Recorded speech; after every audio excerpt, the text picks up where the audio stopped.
ఇంటి బాధ్యత నాకే, సంపాదించేది బాధ్యత నాకే, అన్ని పనులు నాకే ఉన్నాయి అని చెప్పి మరి కొంతమంది బాధపడుతూ ఉంటారు. కానీ దేవుని వాక్యంలో స్త్రీలను గురించి ఏమి వ్రాయబడి ఉన్నది, దేవుని ఉద్దేశం ఏంటి అని కనుక మనం ఒకసారి ఆలోచన చేస్తే, దేవుని ఉద్దేశంలో స్త్రీ చాలా విలువైనది, చాలా విలువైనది. మరి God values women. The world may put you down, but God loves you.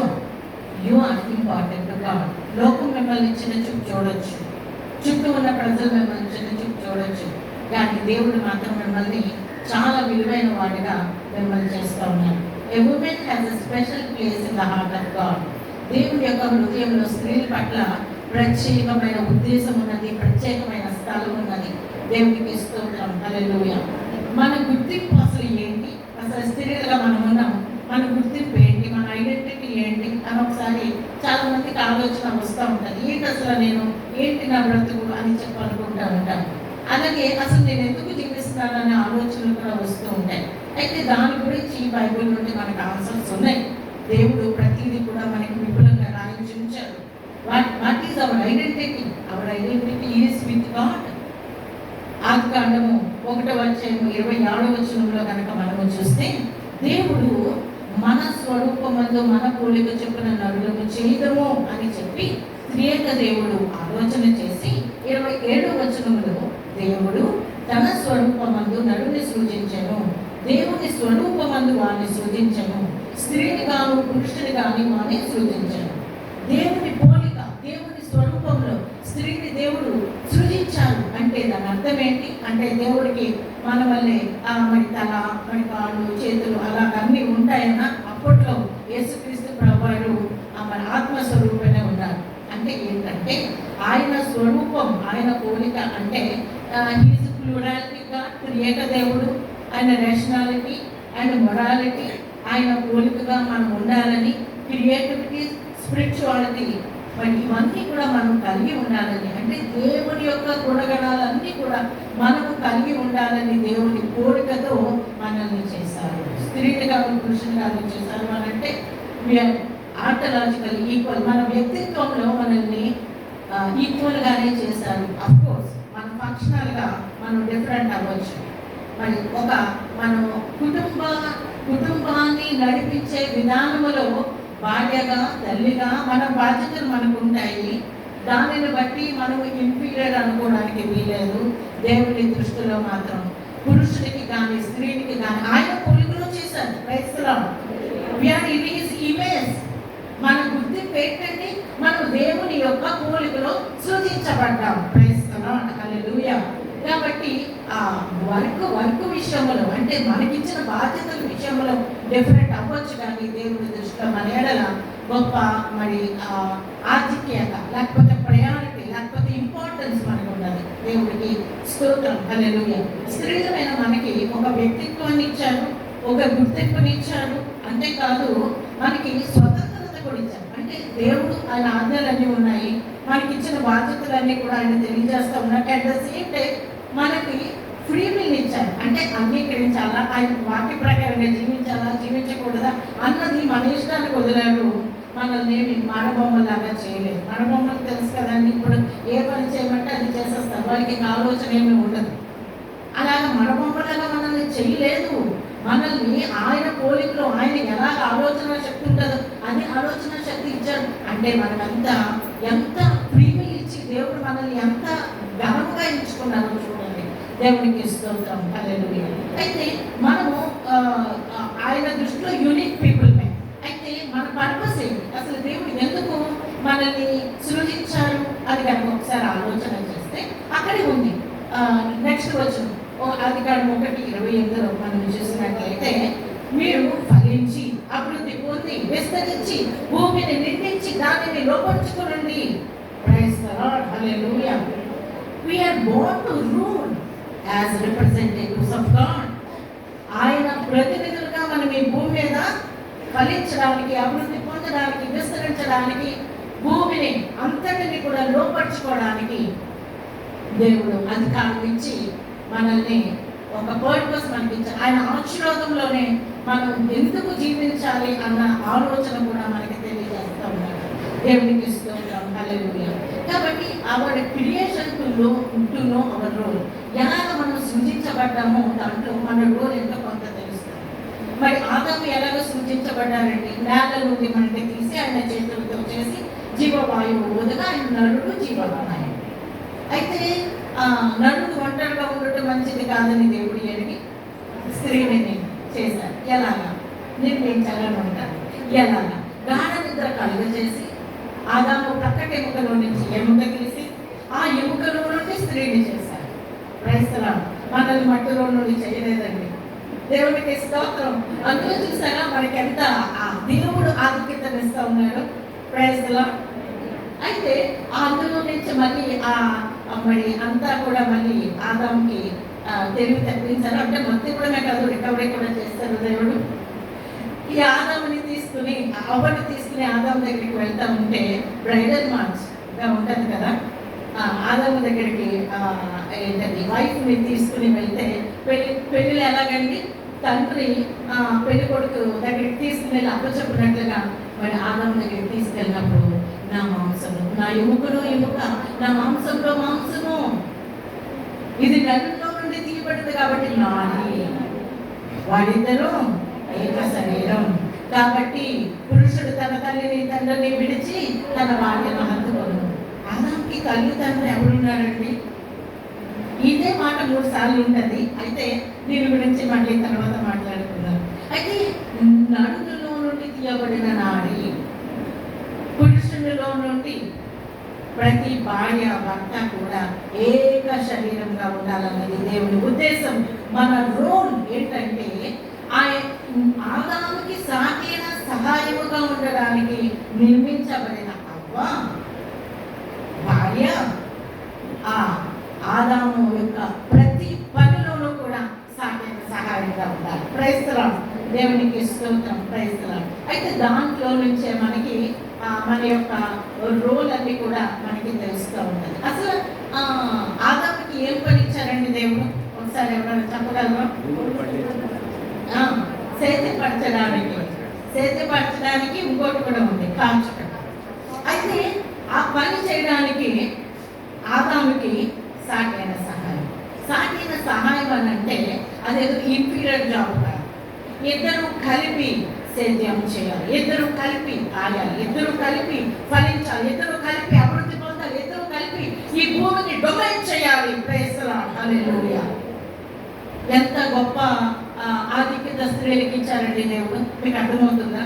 Praise the Lord. అటువంటి స్త్రీలుగా మనం ఉన్నాం. దేవునికి స్తోత్రం, హల్లెలూయా. మరి యాక్చువల్గా ఆదాముకి ఇంకా అసలు మెన్ అనే వారికి ఇంకా చాలా పనులు దేవుడు అప్పచెప్పాడు. ఫస్ట్ ఎవరు సృజించబడ్డారు? ఆదాము. ఫస్ట్ సృజించబడ్డారు. ఆదాము మొదట సృజించబడ్డాడు. తర్వాత ఆదాములో నుండి అవ్వ మరి నిర్మించబడ్డాడు. మనకు తెలుసు. అంటే క్రోనలాజికల్ ఆర్డర్లో ఎవరు పెద్దండి? ఆదాము. కాబట్టి లీడర్షిప్ క్వాలిటీస్ ఎవరైనా చిన్న వాళ్ళకి ఇస్తారు, పెద్దవాళ్ళకి ఇస్తారండి? జ్యేష్ఠత్వం. Praise the lord.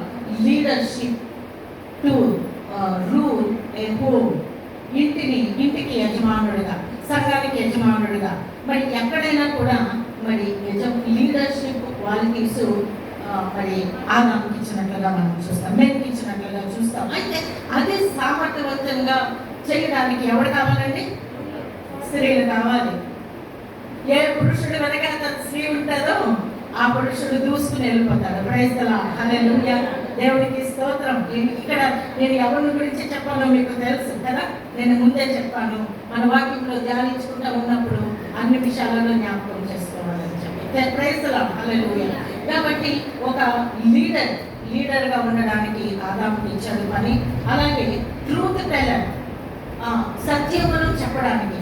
ఇప్పుడు మీరు పండు తినొద్దు, పండు తినవన మీరు చనిపోతారు అని చెప్పిన మాట ఎవరితో చెప్పారు? ఆదాముకి చెప్పాడు. అప్పుడు అవ్వ ఉందా? లేదు. అయితే ఆ ట్రూత్ టెల్లింగ్ అనేది ఎవరికి ఇచ్చారు? మెన్కి ఇచ్చారు. వైఫ్కి ఏంటి ఇచ్చారు? వినడం, యాక్సెప్ట్ చేయడం. ప్రైజ్ ది లార్డ్, హల్లెలూయా. అలాగే మరి ఆదామును ఎగ్జాక్టెడ్గా మరి దేవుడు ఉంచారు, కానీ ఏంటంటే దాచబడిన వ్యక్తిగా అవనించారు. అంటే మనము ముందుకు వెళ్ళిపోతూ ఉన్నప్పుడు అంటే ఇదంతా కూడా మన కుటుంబ జీవితానికి అన్వయించుకోవడం గురించి నేను చెప్తా ఉన్నాను. దేవుడు ప్రతిదీ కూడా చాలా పర్ఫెక్ట్గా చేశాడు, మనకి చాలా మంచి పొజిషన్ ఇచ్చాడు అన్నది ఎవరు కూడా మర్చిపోవద్దండి. వాక్యం అంతా మనం వింటూ ఉన్నాము, వాక్యం అంతా ధ్యానిస్తూ ఉన్నప్పుడు అన్ని విషయాలలో కూడా స్త్రీకి దేవుడు ఎంత ఆధిక్యతనిచ్చాడో అన్న విషయాన్ని గమనించుకుంటూనే దేవుడు ఒక ఆర్డర్ పెట్టాడన్న విషయాన్ని కూడా మనసుకి యాక్సెప్ట్ చేసుకోవాలి. ఎందుకంటే కొన్ని విషయాలు మనకి ఇష్టం లేనివి పడచూడ పెడతా ఉంటాను. నేను చాలా కాలం అనుకున్నాను, అయ్యో బైబిల్ ఏంటి అంత బాగుంది, భర్తకి లోపడి ఉంది ఏంటి, అబ్బాయి ఒక్కటి లేకుండా ఉంటే ఎంత బాగుంది చాలా కాలం అనుకున్నాను. కానీ తర్వాత తెలిసింది, అది నేను మీకు చెప్తాను తర్వాత. ప్రైజ్లా హల్లెలూయా. అంటే ఇప్పుడు సాటిన సహాయము కావాలి అని దేవుడు ఎప్పుడు అనుకున్నాడు? ఒంటరిగా ఉండటం మంచిది కాదు అని. అంటే మ్యాన్ ఇస్ ఇన్కంప్లీటా? Yes, with wife man is complete. Praise the Lord hallelujah. అలాగని ఆయన ముందు ఉండాలి, అలాగని అతను ఎలా ఉంచాడు? దేవుడు శిరస్సుగా ఉంచాడు. దేవునికి స్తోత్రం హల్లెలూయా. అయితే యోగ్యరాజు తన పెనుమిటికి కిరీటం, మనకి శిరస్సు ఏమో హస్బెండ్కి కిరీటం ఏమో మళ్ళీ మనమే. దేవునికి స్తోత్రం హల్లెలూయా.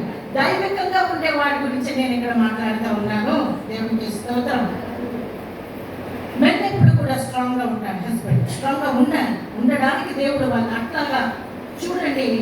ఫిజియాలజీ చదివినప్పుడు మరి ఏంటది ఎనాటమీ చదివినప్పుడు కొన్ని విషయాలు తెలిస్తే, ఫిజియాలజీ చదివినప్పుడు అంటే మనిషి యొక్క రక్త కణాలు కానీ, రక్తం పంపించే కెపాసిటీని కానీ, రక్తం యొక్క క్వాంటిటీ కానీ, ఇవన్నీ కూడా మేల్స్లో ఎక్కువ ఉంటాయి ఫీమేల్స్లో కన్నా. అది దైవికమైన సృష్టి. అందుకే ఫిజియాలజీ చదివేటప్పుడు మెడికల్ దీంట్లో మేల్స్కి ఎంత ఉంటుంది, ఫీమేల్స్కి ఎంత ఉంటుంది, అది పెద్ద క్వశ్చన్. దేవుడు స్ట్రాంగ్గా మేలు చేశారు. Praise the lord. డివోటీ విధేయత కలిగిన వ్యక్తిగా ఉండడానికి, సరెండర్ అవ్వడానికి స్త్రీని చేశారు. ఇది మరి కొంచెం మనకి ఇష్టం కానట్టుగా ఎవరన్నా ఉండొచ్చు అందుకని వాడి గురించి చెప్తాను. ప్రైజ్ ది లార్డ్ హల్లెలూయా. ఎందుకంటే నేను ఏ స్ట్రగుల్ అయితే పడ్డానో చాలా కాలం చాలా మంది స్త్రీలు అలాగే స్ట్రగుల్ అవుతుంటారు. మనకి బెస్ట్ ఎగ్జాంపుల్ ఎవరో చూద్దామంటే, మనకి బెస్ట్ ఎగ్జాంపుల్ ఎవరో తెలుసా అంటే యేసుక్రీస్తు ప్రభువాడు. యేసుక్రీస్తు ప్రభువాడు ఆయన చూడండి, తల్లిని తండ్రిని విడిచి తన భార్యను హత్తుకొనను. యేసుక్రీస్తు ప్రభువాడు ఈ లోకంలోనికి రావడానికి, రక్షణ కార్యం చేయడానికి, ఆయన నలుగురిగా పుట్టడానికి ఆయన దేనిని వదిలిపెట్టారండి. ఫిలిప్పీకి రాసిన పత్రిక 2వ అధ్యాయం 6-7 వచనాలు కనుక మనం చూసినట్లయితే అక్కడ ఉన్న మాట చదవండి ఎవరన్నా. ఆయన దేవుని స్వరూపం కలిగిన వాడైంది, ఆయన దేవుని స్వరూపము కలిగిన వాడైంది, దేవునితో సమానంగా ఉండటం విడిచిపెట్టకూడని భాగ్యం అని ఎంచుకోలేదు కానీ, దేవునితో సమానముగా ఉండటం విడిచిపెట్టకూడని భాగ్యం అని ఎంచుకోలేదు కానీ, మనుషుల పోలికగా పుట్టి దాసుని స్వరూపము ధరించుకొని తను తానే రిక్తునిగా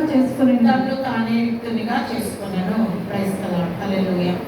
చూడండి, ఇక్కడ యేసుక్రీస్తు ప్రభువాడు ఆయన తండ్రిని వదిలిపెట్టారా లేదా? ఎందుకొరకు? మానవుడిగా పుట్టడం దేని కొరకు? మనల్ని రక్షించడానికి, ఆ నరకము నుండి తప్పించడానికి, ఆయన కుమారులుగా మనల్ని చేసుకోవడానికి కదా. అయితే ఆయన కుమారులైన మనం అందరము కూడా ఇప్పుడు అట్ ద ఎండ్ ఒక వివాహం మనకున్నది. ఏంటంటే ఆ వివాహం గొర్రెపిల్ల వివాహ మహోత్సవం. భూమి మీద ఉన్న సంఘం అంతా కూడా ఎవరండి? వధువు. ఆ వధువు కొరకు, ఆ పెళ్లి కుమార్తె కొరకు, ఆ భార్య కొరకు యేసుక్రీస్తు ప్రభువు తన తండ్రిని వదిలిపెట్టాడు. ఎస్, అర్థమైందా? యేసుక్రీస్తు ప్రభువు తన తండ్రిని విడిచిపెట్టకూడని భాగ్యం ఎంచుకోకుండా తండ్రిని విడిచిపెట్టారు. ఆ పరలోక రాజ్యం, ఆ మహిమ, ప్రభావము, ఆ ఘనత ఎంతండి? వేవేల దూతలతో నిత్యము కొనియాడబడుచున్న యేసయ్య, పరిశుద్ధుడు పరిశుద్ధుడు అని ప్రతికారములు చేయబడుతున్న ఆ యేసయ్య, ఆ మహిమను, ఆ ప్రభావమును, ఆ సింహాసనమును ఆ తండ్రి కూడా పాఠశాలను వదిలిపెట్టి మన కొరికి లోకంలోకి వచ్చి ఆయన నిత్యునిగా చేసుకున్నాడు. ఆయన మానవుని స్వరూపము దాల్చాడు. నరావతారం మీద శిలువ మరణము పొందినంతగా ఆయన తగ్గించుకున్నాడు. ఆయన లోకంలో ఉన్నప్పుడు యోహాను సువార్త 4వ అధ్యాయంలో ఒక స్త్రీని గురించి ఉంటుంది. చెప్పండి. సమరయ స్త్రీ. అక్కడికి వెళ్ళినప్పుడు మాట్లాడుతూ ఉన్నప్పుడు శిష్యులు ఆహారం తెస్తారు. అప్పుడు ఆయన ఏం చెప్పారు? ఎవరైనా చెప్పగలరా? నా తండ్రి చిత్తము చేయటే నాకు ఆహారమై ఉన్నది. Praise Lord. హల్లెలూయా. నా తండ్రి చిత్తం ఏదో అది నేను చేస్తున్నాను, అదే నాకు ఆహారం. Praise Lord. హల్లెలూయా. యేసయ్య ఎందుకు వచ్చారు? లూకాసు వార్త 19:10 ఉంటుంది. ఎందుకు వచ్చారండి? రక్షించిన దానిని వెతికి రక్షించడానికి వచ్చారు. Praise lord.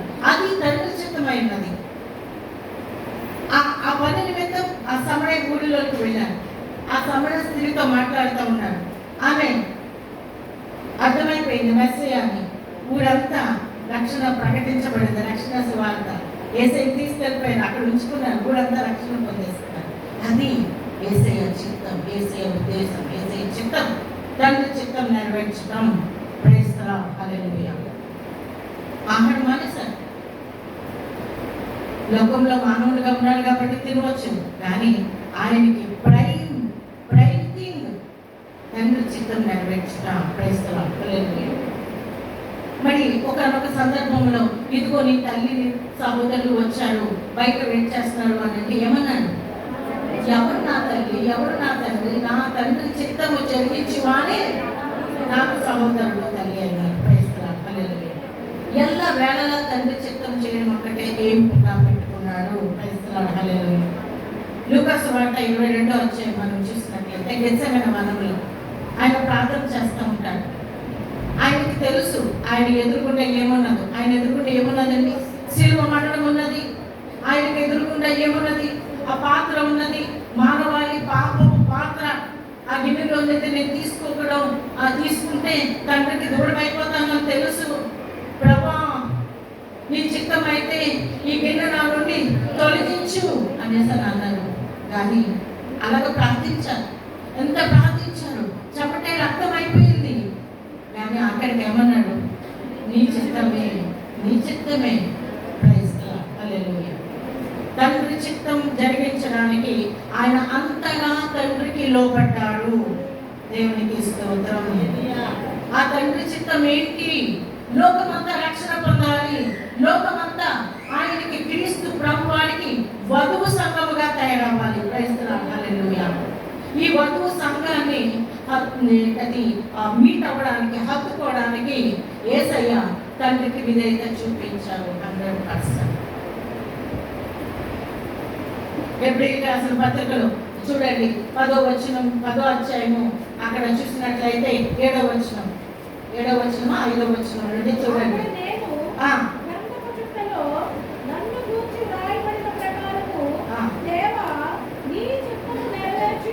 దానికన్నా ముందు ఇంకొక వచనం ఉంటుందండి. కాబట్టి ఆయన ఈ లోకమందు ప్రవేశించినప్పుడు ఇలాగూ చెప్పుచున్నాడు, బలియు అర్పణయు నీవు కోరలేదు కానీ నాకు ఒక శరీరం అమర్చితివి. పూర్ణ హోమము. Thank you sister. దేవా, నువ్వు నాకు శరీరం అమర్చావు. ఆ శరీరంతో నీ చిత్తం నెరవేర్చడానికి లోకానికి వచ్చాను. Praise the Lord. హల్లెలూయా. దేవుడు మనకు ఒక శరీరం ఇచ్చాడు. దేవుడు మనల్ని స్త్రీగా ఉంచాడు. దేవుడి చిత్తం చేయడమే మన యొక్క ధన్యత, మన యొక్క ఏమిటంటారు, మన చిత్తము, మన ఉద్దేశము, మన ఆహారం అన్నీ అదే ఉంటాయి. దేవునికి స్తోత్రం. హల్లెలూయా. సరే, తండ్రి మాట ఇంతలా విన్నారు కదండి. అయితే ఎన్నోసార్లు యేసుక్రీస్తు ప్రభువు 5 రొట్టెలు 2 చిన్న చేపలు అందరికీ కూడా పంచేటప్పుడు ఏమన్నాడు? తండ్రి, నేను మహిమపరుస్తున్నాను. నువ్వు మడి పచ్చావని తెలుసు అని చెప్పి ఆకాశం తగ్గి చూసి ప్రార్థన చేసి పంచితే 5,000 మంది తిన్నారు. హల్లెలూయా. ఇంకా అనేక సార్లు తండ్రి చిత్తం నెరవేర్చడమే ఆయన ఏక దృష్టిగా పెట్టుకున్నాడు. హల్లెలూయా. ఆయన మరి రాత్రంతా కూడా ఆయన ప్రార్థనలో ఉండేవాడు. ఒక్కొక్కసారి ఇంకా తెల్లవారుతూ ఉండగానే వేకునే ఆయన వెళ్ళి ప్రార్థనలో ఉండేవాడు. ఎందుకు తండ్రి చిత్తం తెలుసుకోవడానికి. ఇక్కడ నేను అల్టిమేట్గా నేను తీసుకొచ్చేది ఏంటంటే యేసుక్రీస్తు ప్రభువారు తండ్రికి ఎలాగ లోబడ్డాడు, ఎందుకు లోబడ్డాడు? రక్షణ కార్యం చేయడానికి, నిన్ను నన్ను ఆ పరలోక రాజ్యంలోనికి తీసుకెళ్ళడానికి, నిన్ను నన్ను నరకం నుండి విడిపించడానికి, రక్షణ పొందడానికి ఆయన తండ్రికి విధేయత చూపించారు. అయితే యేసుక్రీస్తు ప్రభువారు చిన్న చూపు అయిపోయారండి. చెప్పండి, అంతగా విధేయత చూపించారు కదా, చిన్న చూపు అయిపోయారా? తక్కువ వాటి అంచబడ్డారా? లేదు. అదే రీతిగా మనము దేవుడు మనకు అప్పచెప్పిన బాధ్యతను నెరవేర్చడానికి, హస్బెండ్కి లోబడే విషయంలో, మన కుటుంబాన్ని కట్టుకోవడానికి, మన పిల్లల్ని చక్కగా పెంచడానికి, సమాజంలో దేవుని సువార్తను ప్రకటించడానికి, సంఘంలో ఒక పిల్లలుగా ఉండడానికి మనము హస్బెండ్కి లోబడే విషయం మనం తక్కువ వారం అయిపోతామా? చెప్పండి, లోపు అయిపోతామా? అంటే ఒకవేళ దైవికంగా లేని వాళ్ళు అబ్బా అన్నింటికి వాళ్ళ మాట ఉంటుంది అనుకుని ఎక్కి ఇంకా కథం తొక్కుతాం అని అనుకునే హస్బెండ్స్ గురించి నేను మాట్లాడట్లేదు. మామూలుగా సర్వసాధారణముగా యజమానుడికి లోబడే విషయంలో, హస్బెండ్కి లోబడే విషయంలో మనం లోబడినప్పుడు మన కుటుంబాలు ఎంతగానో ఆశీర్వదించబడతాయి. దేవుడు మనల్ని చాలా శ్రేష్టమైన వాడిగా చేశారు, మర్చిపోవద్దు.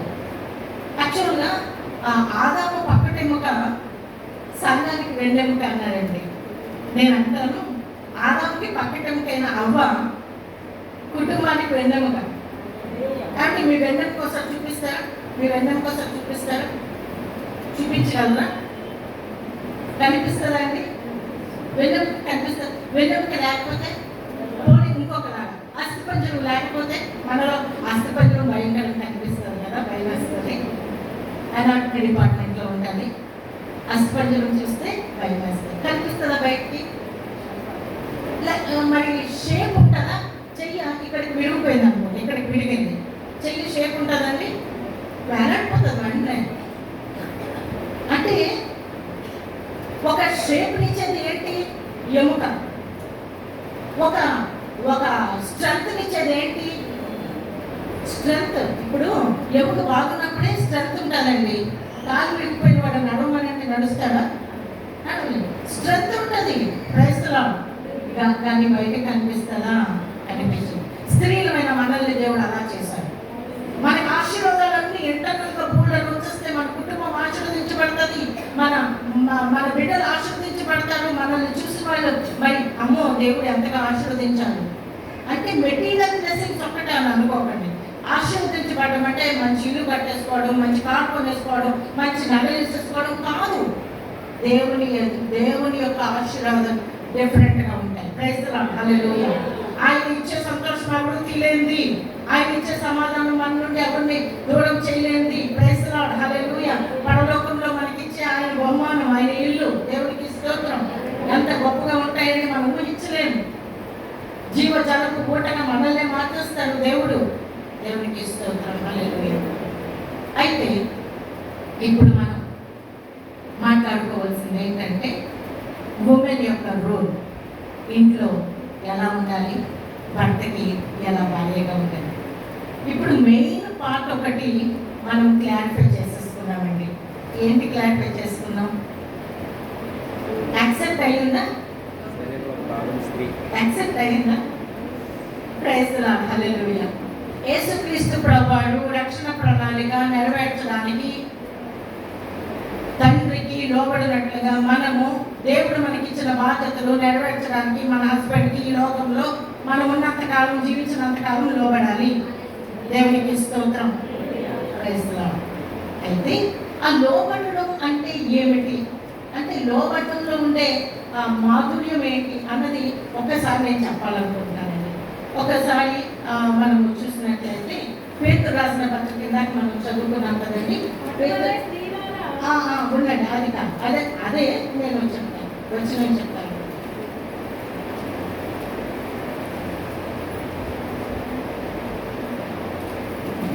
యాక్చువల్గా ఈ మాటలన్నీ కూడా మనం ధ్యానించాలి. ఓకే, చదవండి సిస్టర్. అటువంటి స్త్రీలారా మీరు మీ స్వపురుషులకు లోబడి ఉండండి. అందువలన వారిలో ఎవరైనాను వాక్యములకు అవిధేయులైతే వారు భయముతో కూడిన మీ పవిత్ర ప్రవర్తనను చూచి వాక్యము లేకుండానే తమ భార్యల నడవడం వలన రాబట్టవచ్చును. ఇది ఆల్రెడీ గ్రేస్ సిస్టర్ గారి విషయంలో జరిగింది. నా విషయంలో కూడా మా హస్బెండ్ చాలా చాలా నిష్ఠగా పూజ చేసే మరి హైందవులు. మరి అసలు నేను చెప్పాను కదండి ఇందాక, అసలు ఎందుకు దేవుడు ఇలాగ రాయించి ఉంచాడు, నాకు చాలా బాధగా ఉంది అనుకునేదాన్ని. నా భర్త గురించి నేను రక్షణ గురించి ప్రార్థించవలసిన అవసరత ఏర్పడింది. ఏంటి అవసరత అంటే, నాకు ఒక బాబు ఉన్నాడు, ఆ బాబు 6 ఏళ్ళకే చనిపోతాడు. అలాంటి బాబు బాగా వాళ్ళని ప్రార్థన చేస్తూ